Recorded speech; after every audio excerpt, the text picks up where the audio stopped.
I walked into Devilman Crybaby knowing absolutely nothing. I didn't know it was based off a manga from the 1970s, or that it inspired the creators of Berserk and Eva.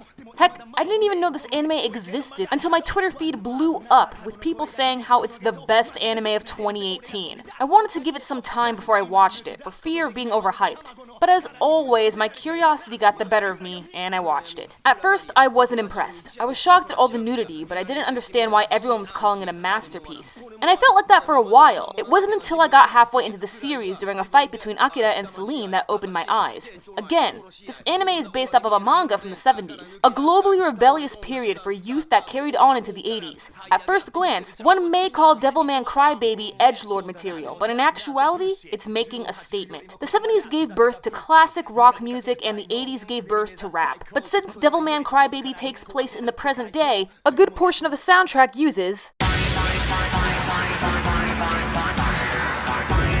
dubstep. All of these rebellious tunes that are also known as the devil's music, you see what I'm getting at here, plays an important role. Even the animation is rebellious by not having straight fine lines or sticking to the same character mold. It has a purpose. The statement Devilman Crybaby is trying to show is that we are here, and we can do whatever the hell we want. Now, I may not have convinced you that this series isn't edgy. With all the sex, violence, and Satanism, I can understand why you'd think that. But remember that this is Japan, a country where obedience and politeness were a must in society. Of course, this is something that Japan still goes by today, however, it was far more strict in the past. Devilman Crybaby started a freedom of speech of sorts. By breaking all the rules, it showed horny teenagers screwing each other like there's no tomorrow. Afterwards, tragedy falls upon the sinners by being taken over by evil, or the devil as being shown. But Akira, a devil man, shows that it's okay to be a model citizen while also doing a few things that would be considered bad.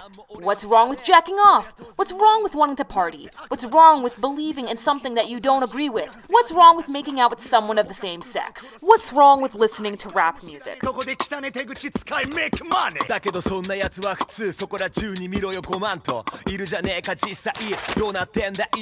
I'm not saying that every person in Japan or every person around the world needs to act like this. That's why there's Miki, someone who would be considered the perfect Japanese student. Miki is smart, pretty, and successful. But unlike the average Japanese student, Miki will speak out against the authorities. This is something the typical Japanese citizen has problems with today, as displayed most recently in the second season of March Comes In Like a Lion. Once more, this isn't every Japanese person, as the people of Harajuku are quite the opposite of what's considered acceptable in Japan. In fact, the people of Harajuku are a lot like the rappers of Devilman Crybaby. They express themselves through music and style. Miko represents the everyday person, not just in Japanese society but internationally as well. Miko is also a model student, but sadly keeps quiet and accepts things as they are. Once Miko exposes herself to the rule-breaking lifestyle, she gets corrupted by the devil, but doesn't fully turn into one. The Devilman version of Miko is symbolism of the dark side of the human heart, someone who's greedy and lustful. One might say Ryo is what the original Devilman mangaka, Go Nagai, fears what will become of Japanese civilians if they stick to their robotic lives. Ryo lacks empathy. Despite that, he is a genius with a full-time job, stays in a large condo, and lives in America. He would be considered the Japanese dream in their society.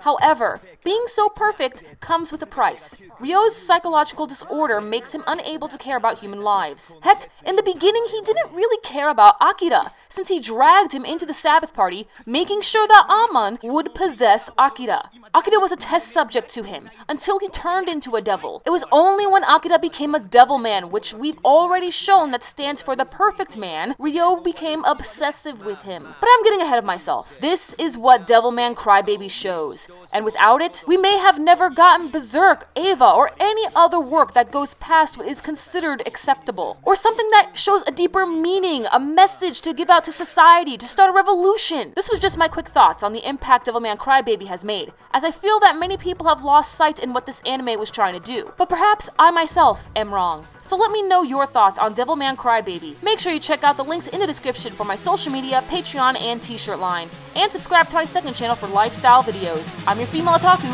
Sayonara.